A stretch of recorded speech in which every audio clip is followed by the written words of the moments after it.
Vamos ler então Judas, versículo 3. Todos acharam? Amém? Diz assim no versículo 3: Amados, procurando eu escrever-vos com toda a diligência acerca da salvação comum, tive por necessidade escrever-vos e exortar-vos a batalhar pela fé que uma vez foi dada aos santos. Amém? Este livro acho que é interessante, como eu sempre digo, né? Normalmente a gente lê a Bíblia, lê 2, lê 4, lê 10, não importa quantas vezes você lê a Bíblia, mas sempre traz alguma mensagem, sempre tem algo que acaba preenchendo a sua vida, que traz algo de conhecimento.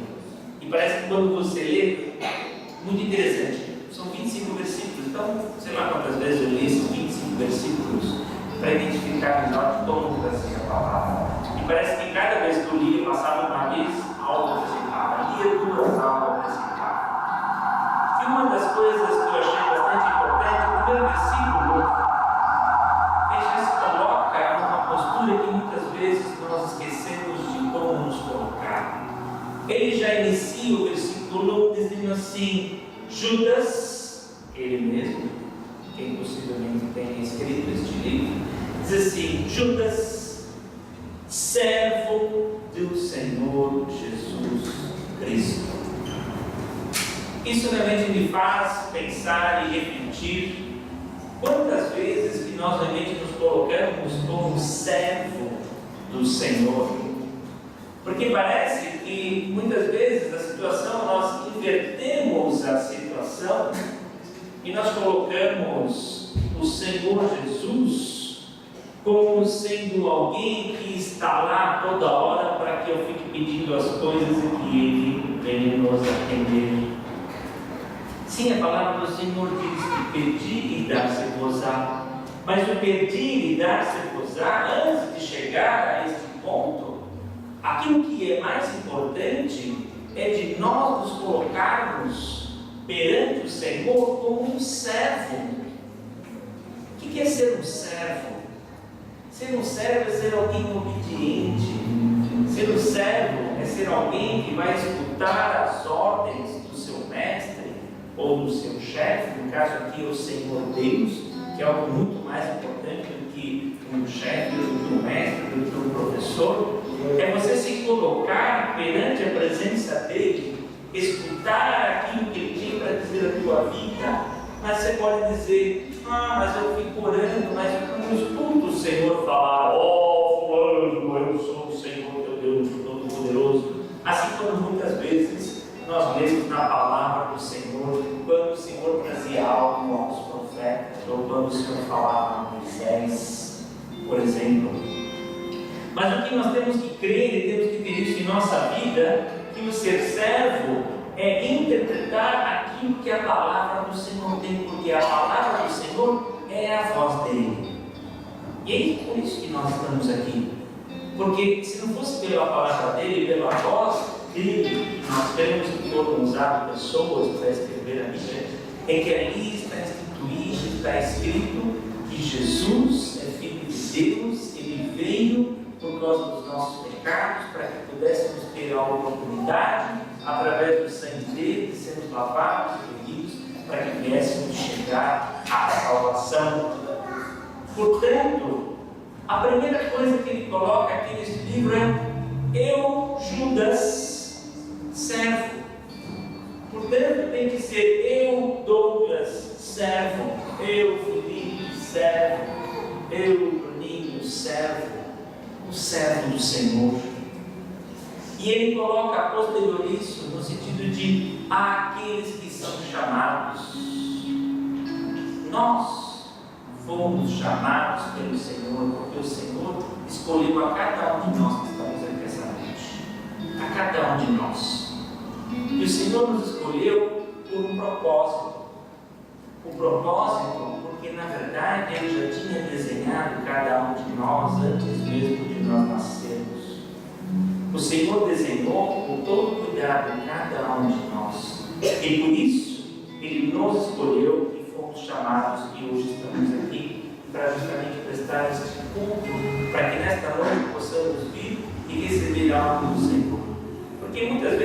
interessante que nós vamos ao culto esperar algo do Senhor. E muita gente às vezes fica esperando um arrepio, fica esperando, nossa, um vento soprar, ou escutar uma voz diferente. Creia, o Senhor fala a todo instante na tua vida, todos os dias, a cada louvor, a cada palavra que neste culto é dito, ou na tua casa, quando você lê a palavra do Senhor, creia, aquilo é a voz do Senhor sobre a tua vida. Portanto, fomos chamados, e para isso, João também diz, então estamos sendo santificados pelo Senhor. Porque é algo muito importante que a palavra do Senhor diz, para que venhamos a ser santos. Ali diz assim: sede vós santos. Então nós temos que nos santificar a todo instante. O que significa santificar? É nós abdicarmos do nosso eu e abdicarmos do pecado, para que venhamos a ser limpos. Porque quando estamos limpos e abdicamos do pecado, o que acontece? Aquela palavra de pedir e ele atenderá. A questão é: o quão limpo eu estou para que o Senhor realmente esteja me escutando? Pense comigo. Se eu tiver um microfone bom hoje para falar com vocês, esse é um pouco mais difícil para vocês me escutarem. Agora imagine um salão 20 vezes maior do que esse. Talvez esse equipamento, na verdade, não ia servir, eu precisaria de um equipamento melhor. A nossa vida, quando nós falarmos com o Senhor, é algo um pouco parecido. Quanto mais limpo se encontra a tua vida, quanto mais santo você se encontra, maior é seu equipamento, porque na verdade o nosso equipamento é a nossa fé. E é a nossa fé que no dia a dia, quando nos prostrarmos ao Senhor, nos colocarmos no papel de servo, é aí que o Senhor Deus vai estar escutando tua voz. E aí ele diz que ele é um servo, e ele diz que este livro é para aqueles que foram chamados, ou seja, é para nós, para quem ele está escrevendo. Na verdade, João, ele não identifica a quem ele está escrevendo. Ele está escrevendo para os gentios, está escrevendo para os judeus. Ele coloca de uma forma que a escrita dele é para aqueles que foram chamados. Nós somos estes chamados. E diz: estes que são chamados, eles são santificados em Deus. E aí ele diz: e conservados, ou seja, protegidos pelo Senhor Jesus. Aí, posterior a isso, é que ele fala: misericórdia, paz e amor sejam multiplicados. Olha que interessante, ele usa uma palavra multiplicar, que significa que não é algo estagnado na tua vida. Quando na verdade ele está dizendo assim, que a misericórdia que é do Senhor, que a paz que existe na tua vida e que o amor seja multiplicado. Isso é algo que no dia a dia, isso vai te acrescentando. Não é algo que de repente você chega num patamar. Não existe isso para um crente. Não existe patamar para crente.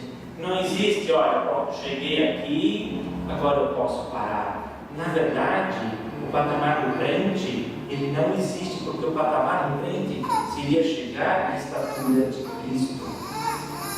Se alguém aqui hoje já chegou ao patamar à estatura de Cristo, glória a Deus, prepara que você vai ser patamar hoje.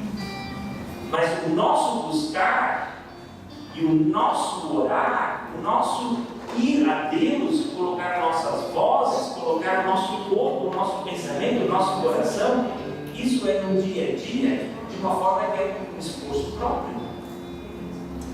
Aí Judas, ele escreve assim, nesse versículo 13, ele é interessante, ele acaba focando muito com relação, tipo assim, estou escrevendo para que vocês cuidem, para que vocês tomem cuidado com a salvação de vocês, para que vocês tomem cuidado de não tropeçar. O livro todo de Judas, apesar de ser um único capítulo, ele é muito rico nesse sentido de tomar cuidado. Não perca a sua santidade, cuidado com o que você fala, cuidado com o que você escuta. E ele diz aqui nesse versículo 13 nós temos que batalhar pela fé. O que significa batalhar? É uma guerra. Nós estamos em guerra, é uma guerra espiritual. E todos os dias nós enfrentamos uma batalha espiritual nas nossas vidas. Porque todos os dias alguma coisa não dá certo no seu dia a dia. Muitas coisas daquilo que você planeja naquele dia não dá certo. É o computador porque você não sabe por que não liga. É a cafeteira porque justo hoje o consigo não está esquentando. Justo hoje a comida saiu salgada. Justo hoje parece que o seu chefe acordou de mau humor e já chegou chegando. Todas essas batalhas é a batalha de uma prova da tua fé, para que você não, de forma alguma, se distraia e perca a concentração sobre a tua vida.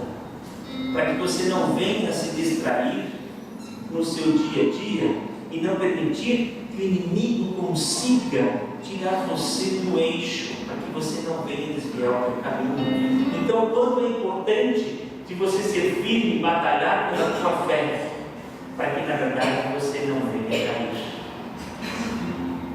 Judas tem um foco muito grande, que por incrível que pareça, esse livro foi escrito aproximadamente um pouquinho menos de 2000 anos atrás.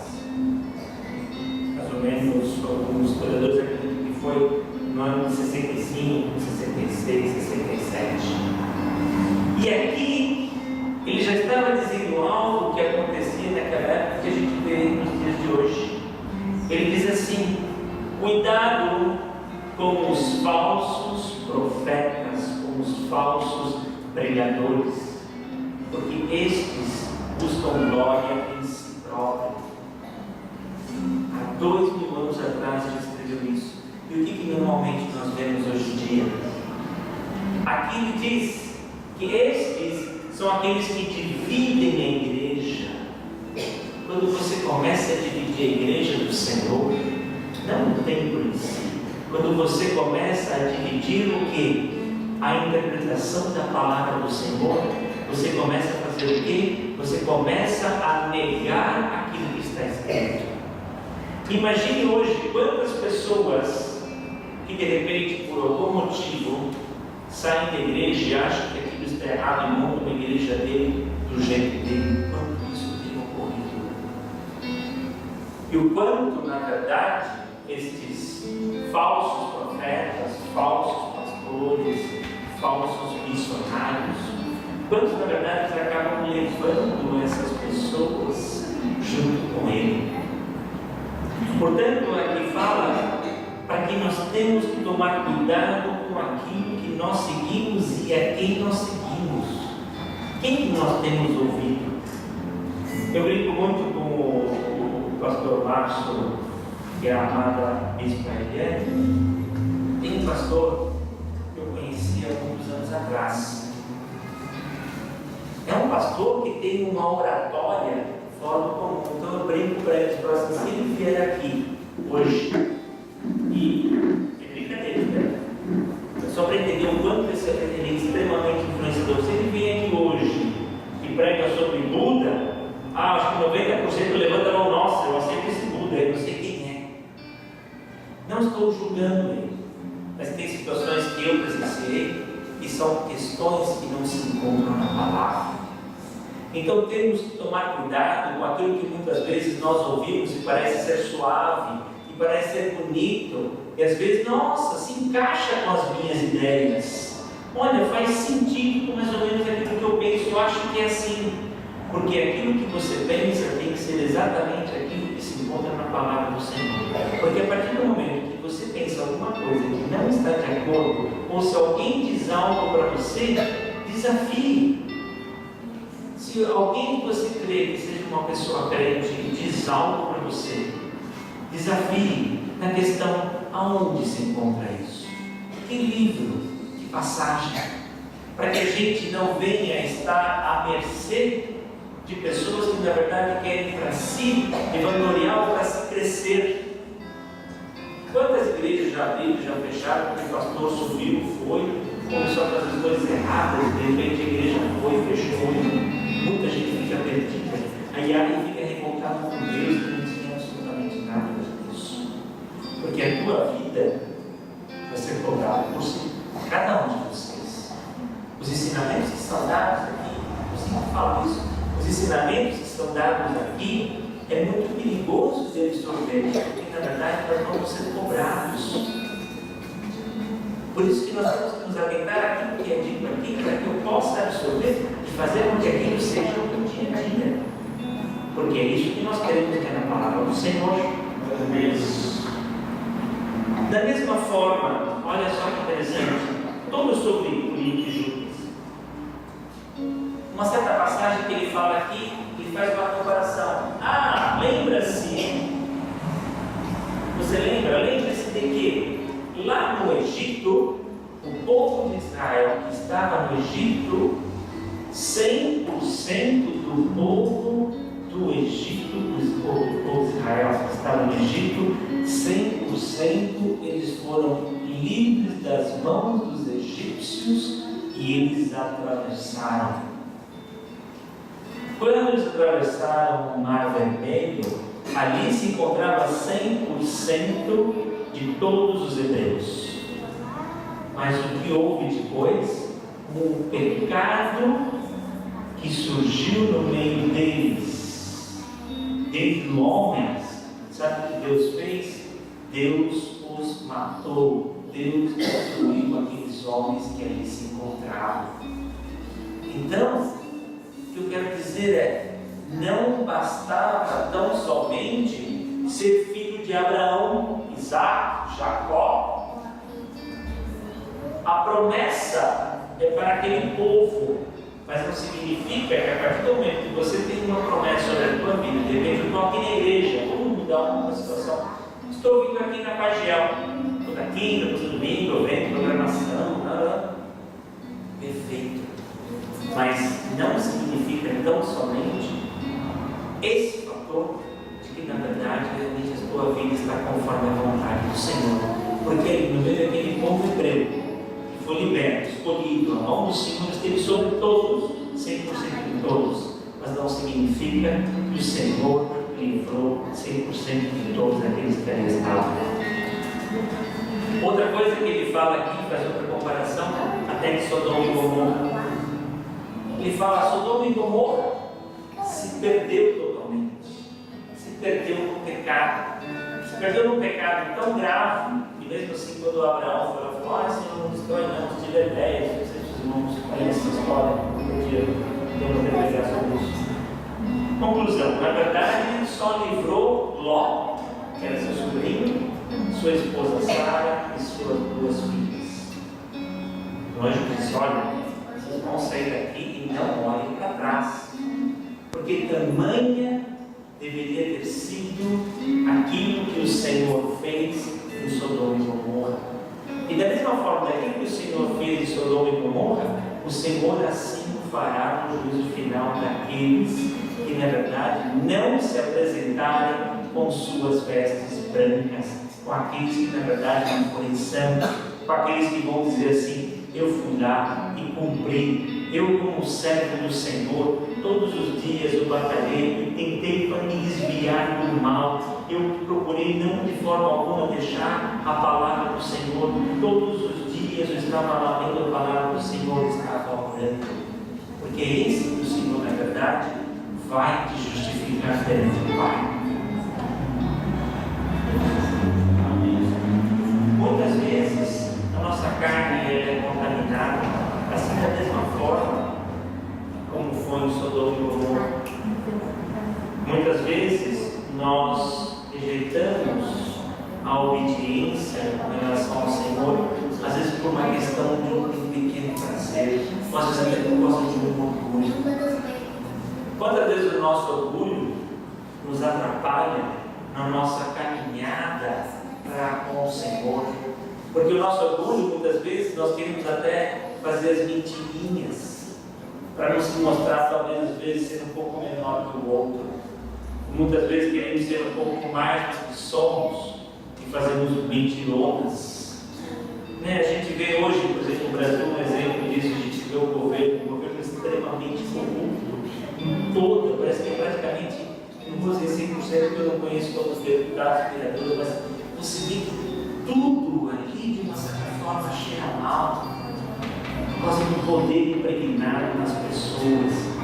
Isso significa que o querer poder, o querer algo mais, se não vem do Senhor, você pode até receber, mas você vai cair. Porque na verdade, isso pode não estar sustentado pelo Senhor na tua vida.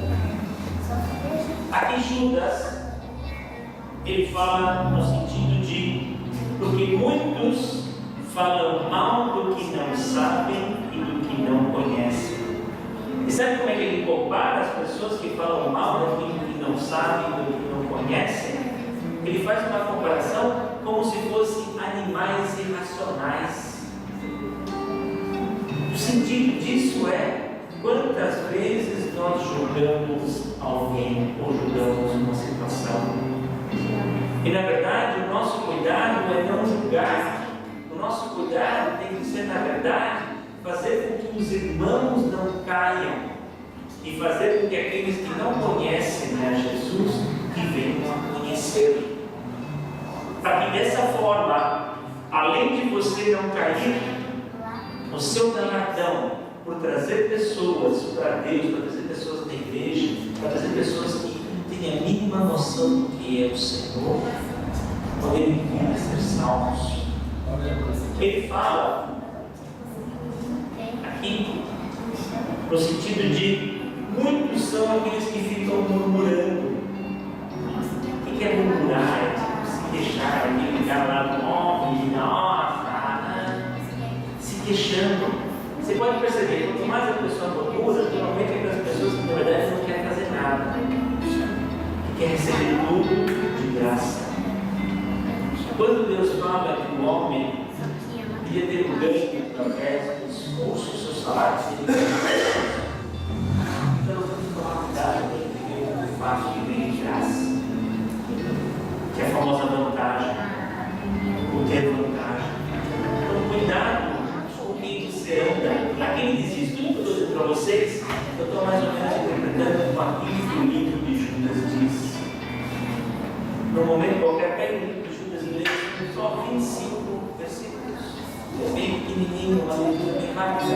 E tudo isso que eu estou dizendo para vocês, ele traz uma amplitude com relação a tudo aquilo e da forma que o homem pode cair e que o homem pode pecar. E aonde o homem pode parar, de repente, não olhar para o Senhor e vir a se arrepender.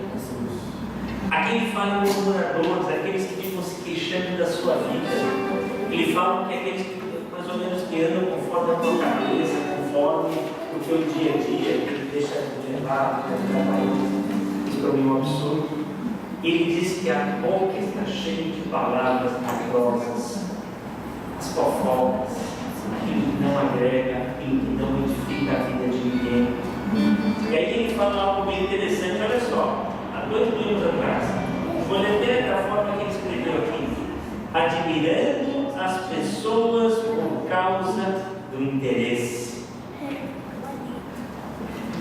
Admirar uma pessoa por causa do interesse, de repente, eu vou andar com essa pessoa porque eu acho que eu vou ter vantagens, ou porque ela vai me fazer isso, ou ela vai me fazer aquilo.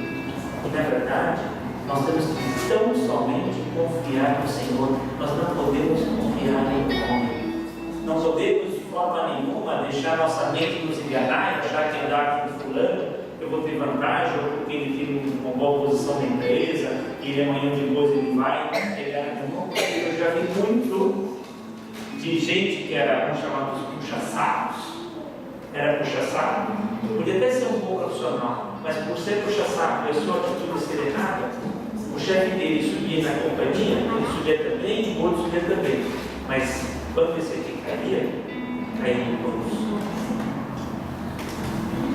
E a palavra tem que tomar muito cuidado com aquilo que você escuta e de quem você escuta.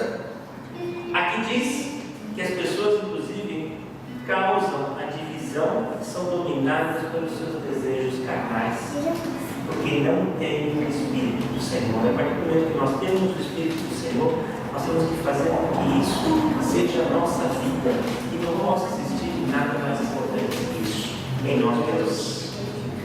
Aqui diz também que nós temos que edificar a nossa, ele chama de santíssima fé.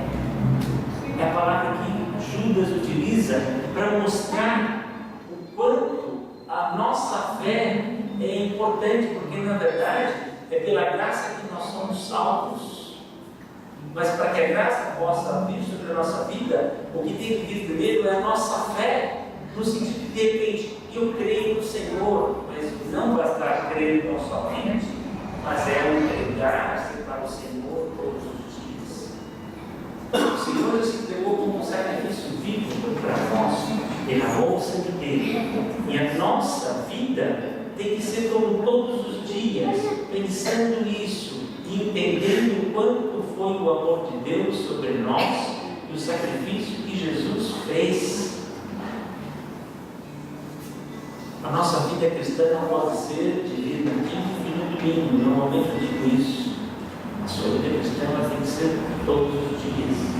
Não adianta nos apresentarmos aqui, glória a Deus, aleluia, amém? Amanhã eu vou só com palavrão que escuta.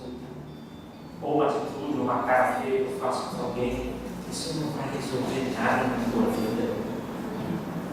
Ao contrário, esse é um mau testemunho nosso. E nós não podemos dar um mau testemunho, porque se nós reconhecemos Jesus como nosso Salvador de Deus, na palavra dele, nós temos que buscar a nossa santidade todos os dias. Todos os dias temos pecado, mas o Senhor é misericordioso para nos perdoar aquilo ruim que nós nos arrependemos. Arrepender significa o quê? Eu me arrependo e não faço de novo, porque senão não adianta nada. Me arrependo e faço de novo, me arrependo, mas não, o Senhor me perdoa, o Senhor me perdoa, o Senhor me perdoa, o Senhor me perdoa. Cuidado, porque o Senhor está analisando o teu coração e não daquilo que sai da tua boca. O Senhor analisa aqui a tua vida. Não é tão somente aquilo que você diz.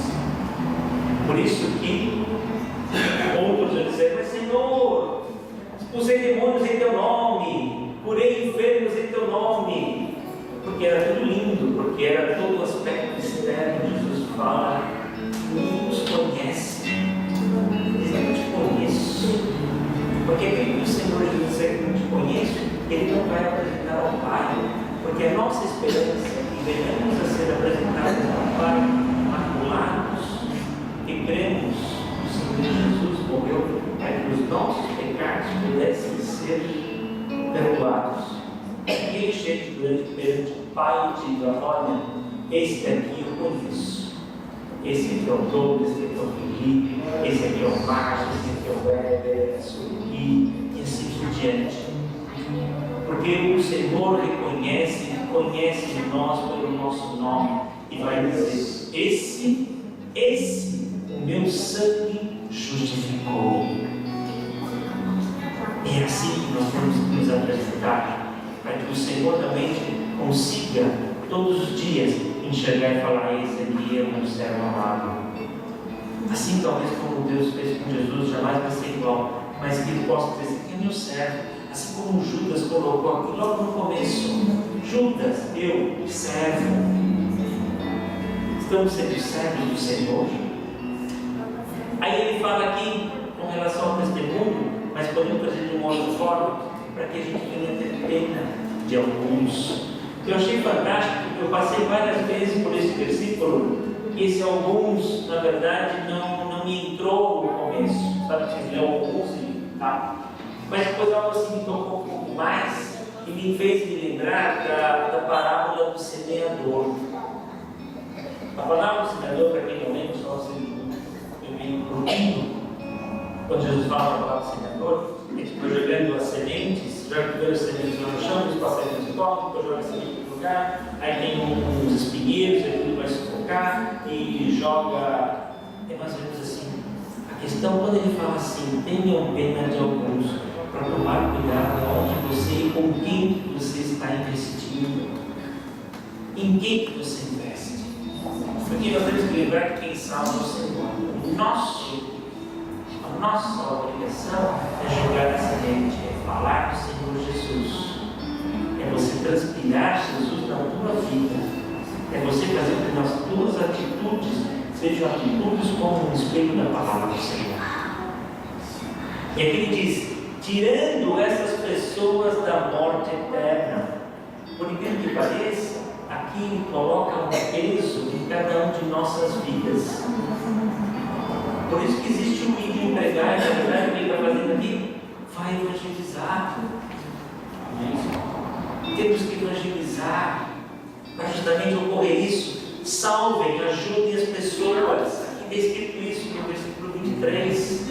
Tire estes da morte, fazendo com que eles venham até mesmo, e usa uma expressão como se fosse até odiar o pecado, para que de repente eles comecem a odiar, ou na verdade a questão é para que o velho homem nestas pessoas venha morrer, assim como eu creio que o velho homem, após que o cristão já morreram, somos nova criatura no Senhor Jesus.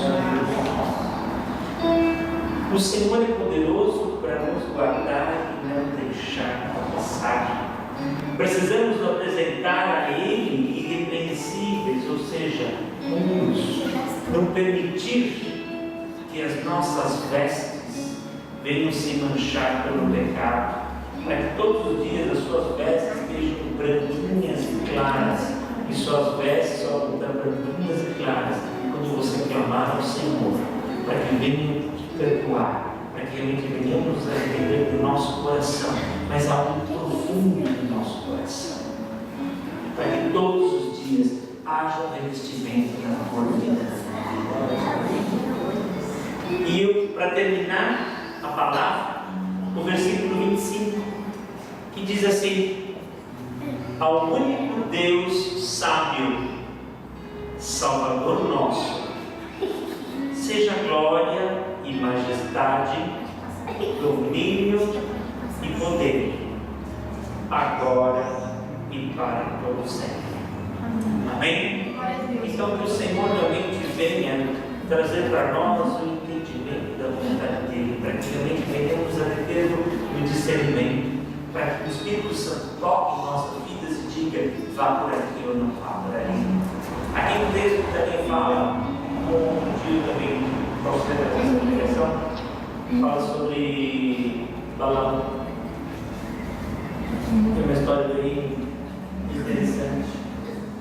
Tomar cuidado de qual caminho que você quer tomar. Amém? Que o Senhor Deus venha abençoar a todos, que essa palavra fique gravada no coração de vocês. Leiam Judas, que é só um capítulo, né? E que a gente guarde isso